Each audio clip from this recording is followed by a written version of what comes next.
primera instancia habría que pensar que efectivamente hay grupos organizados que han tenido demandas históricas, le voy a llamar, algunas de más larga data que otras, pero hay demandas que nunca terminan de ser plenamente atendidas. Me refiero, por ejemplo, a este tema de los exmilitares con toda la lucha que han venido haciendo desde hace no sé cuántos gobiernos atrás, relacionado con este pago de una indemnización, creo que le llaman ellos, y que pues frente a una falta de respuesta generalmente se organizan, presionan para tratar de obtener alguna respuesta, algún compromiso. Tenemos por el otro lado, por ejemplo, a las organizaciones campesinas demandando también algunas respuestas relacionadas con los desalojos que se han estado generando en el norte del país, y que tampoco, digamos, a lo largo de los diferentes periodos y diferentes gobiernos se han obtenido respuestas que atiendan o resuelvan la problemática desde sus orígenes. Entonces, y como eso probablemente hayan otros grupos, y sobre todo esto lo empezamos a ver mucho cuando empieza a ser discutido el tema presupuestario para el siguiente año, por ejemplo, cuando hay periodos ordinarios de sesiones en el Congreso, en donde se va a tener que tomar algún tipo de decisión respecto a cómo quedan esos recursos asignados dentro de las partidas presupuestarias del Congreso. Entonces empiezan a haber movimientos organizados de diferentes tipos de empleados estatales o de grupos de sociedad civil para tratar de asegurar que esos recursos pues queden reflejados en alguna partida. Entonces yo creo que no es de extrañar, en el sentido de que lo hemos visto reiteradamente en muchas ocasiones, pero sí de esperar que este gobierno, siendo un gobierno más abierto al diálogo y más abierto a la negociación, pueda encontrar mecanismos que pues no hagan que esto escale, digamos, y pueda salirse de control en algún momento. Licenciada Villagrán, una pregunta, admito, difícil de plantear porque es muy compleja y las preguntas deben ser lo más directas posibles, pero cada cierto tiempo se oye de veteranos militares exigiendo una compensación por los servicios prestados, y pareciera que es como una deuda interminable, y esa deuda interminable abarca a otros sectores de la sociedad. ¿Cómo entender eso en un país como el nuestro? Como que pareciera que esa deuda nunca se salda. Sí, han habido posicionamientos distintos a lo largo del tiempo. Creo que lamentablemente muchos de estos temas, sobre todo con el grupo de ex patrulleros civiles, el grupo que es mayoritariamente el tipo de persona que está integrada dentro de esta asociación, lamentablemente han sido a lo largo de los años poblaciones muy manipuladas por políticos, ¿verdad? Yo recuerdo, creo que desde el periodo de presidente Berché, creo que es donde empezamos a ver a estos grupos movilizándose. Se han utilizado, por ejemplo, para temas de reforestación que nunca terminan realmente de ser tal cosa. Se han utilizado para movilización en campañas políticas.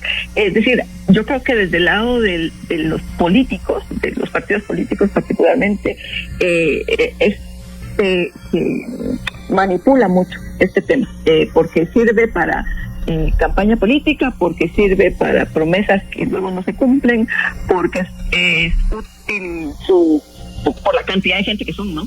Y entonces, digamos que se les utiliza lamentablemente mucho en términos políticos, y eso de alguna manera explicaría el por qué no se termina de resolver la situación, porque es un grupo que de alguna manera le ha dado vitalidad a algunos candidatos en el momento que lo necesitan, o ha permitido presionar a los congresos en vías distintas.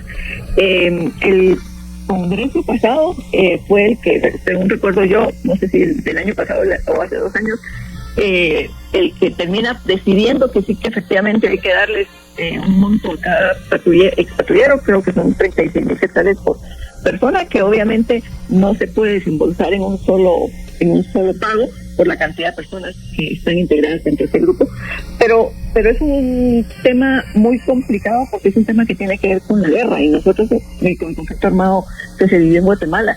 Y ese es un tema que a nosotros como guatemaltecos pareciera que no nos gusta hablar, ¿verdad?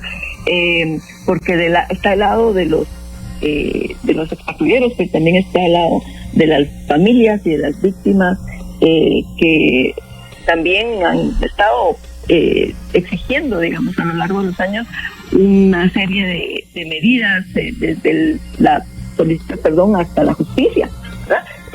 Se han utilizado diferentes canales. En el caso de las víctimas están yendo mucho por la vía judicial para todos estos juicios históricos que hemos estado presenciando y entonces hay diferentes formas, pueden ser diferentes formas de lucha de cada uno de los grupos, pero todos van encaminados a una problemática de la cual nunca hemos terminado de salir, que es qué pasó en la guerra y cómo reconciliamos a una sociedad que desde aquella época quedó no solo lastimada, sino muy mal atendida por el Estado y muy estigmatizada por parte de la sociedad en general. Entonces, este es un tema en sí mismo, ¿verdad? Más allá del tema de las platas, digamos, pero como un momento de la historia del país que de alguna manera tenemos que recoger nuevamente y empezar a buscar formas, como lo han hecho en miles de otros países, en otros lugares, en donde el tema no se queda escondido bajo las sombras, sino es un tema del cual se habla, se discute, se reivindican ciertas cosas y se habla del asunto para tratar de buscar mecanismos de reconciliación. Profundo tema, un tema que da para otro tema, licenciada, que por cierto le cuento que se une a nosotros también el licenciado Luis Miguel Reyes, él es director del área social de la Fundación Libertad y Desarrollo. Licenciado Reyes, gracias por estar acá, buenos días. Buenos días, Luis Felipe, un saludo a Claudia y a la audiencia también. Te agradezco mucho que tome la llamada y estábamos hablando con la licenciada Villagrán acerca de los aspectos políticos que también juegan su papel detrás de este tipo de acciones. Es muy evidente, uno lo puede notar como periodista cuando hay ciertos personajes que están empujando el tema y sabe, bueno, este partido o tal otro partido están interesados en que esto suceda, en que haya algún tipo de manifestación, pero por otro lado, o sea, hablo de partidos de oposición, pero por otro lado también, ayer el titular de la cartera de finanzas, Jonathan Mencos, dijo que luego de reunirse con los veteranos militares, se les había dicho que el pago correspondiente a abril, pues estaban haciendo las gestiones para concretarlo dentro de 15 días, pero que si había que seguir con los pagos, tenía que pasar la ampliación presupuestaria que está en el Congreso. ¿Cómo lo ve usted eso, licenciado Reyes? Buenos días de nuevo, adelante. Sí, buenos días. Sí, efectivamente, así fue. También se reunieron, entiendo, un grupo con el presidente Arévalo y el presidente les dijo pues más o menos lo mismo. Entiendo que eso dividió a los manifestantes en dos grupos, ¿verdad? Un grupo que dijo que iba a quitar los bloqueos y otro grupo que dijo que no, que iban a seguir, ¿verdad? El punto aquí es que, digamos, el gobierno dice que necesita, que no tiene espacio presupuestario, que sí tienen el dinero, pero que no tienen espacio presupuestario para poder hacer estos pagos efectivos. Y entonces dirigen esa presión de los veteranos militares, como se les ha llamado, hacia el Congreso, ¿verdad? Y digamos, hay un juego político de decir, bueno, aprueben la ampliación presupuestaria, poniendo, digamos, la presión extra de estos grupos que sabemos que toman medidas de hecho, porque los hemos visto en ocasiones anteriores tomando medidas de hecho frente contra el Congreso, ¿verdad?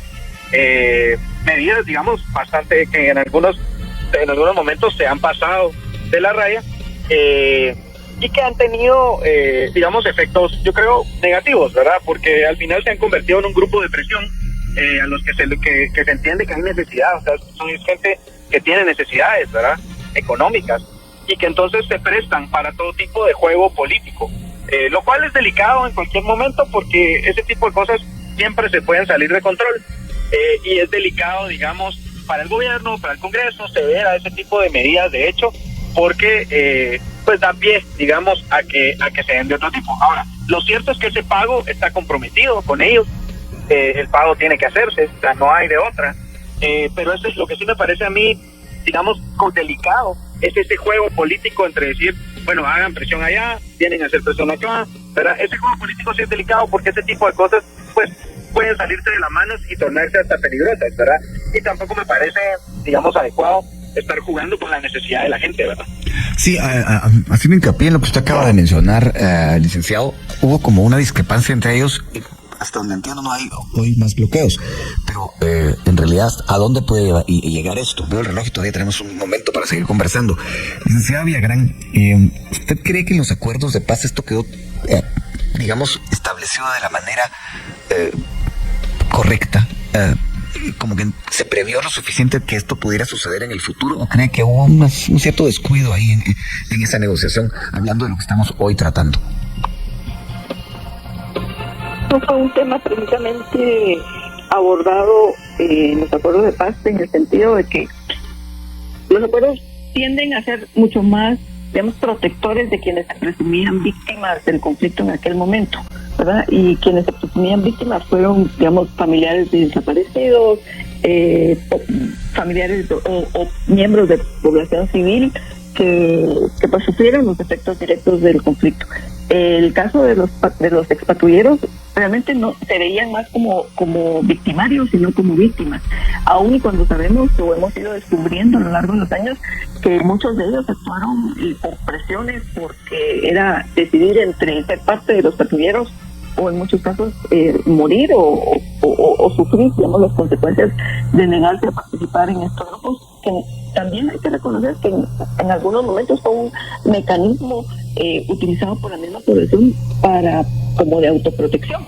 Entonces no se les veía, no se les entendía en aquellos momentos, sobre todo en la discusión de los acuerdos de paz, como parte de las víctimas. Y los acuerdos sí fueron muy orientados, digamos, a esa parte de la protección y del resarcimiento y la reconciliación con las víctimas. Entonces este grupo pues queda como un poco en medio, en donde el ejército no los reconoce directamente. Incluso parte del problema ha sido llegar a determinar cuántos son, ¿verdad? O quiénes eran en aquel momento, porque el mismo ejército o se ha negado o ha reconocido no tener la información disponible, y quedan, entonces no son reconocidas específicamente como víctimas, pero tampoco son reconocidas absolutamente como miembros en servicio, digamos, en alta del ejército durante aquellos años. Entonces sí quedan muy desprotegidos y pues como un reclamo de parte de ellos de haber servido a una institución que no los reconoce como soldados específicamente. Pues bueno, vamos a ir a la pausa, regresamos con más. Yo quisiera que tocáramos otros temas. El de la Contraloría me parece que es importante de abordar. Esto de los 7 años de reserva, información que para muchos es estrictamente pública, definitivamente pública, absolutamente pública. Y bien, hasta acá el video de hoy. Recuerden que ustedes tienen la última opinión que pueden dejar acá abajo en la cajita de comentarios. Dicho esto, nos vemos hasta el siguiente video. Adiós.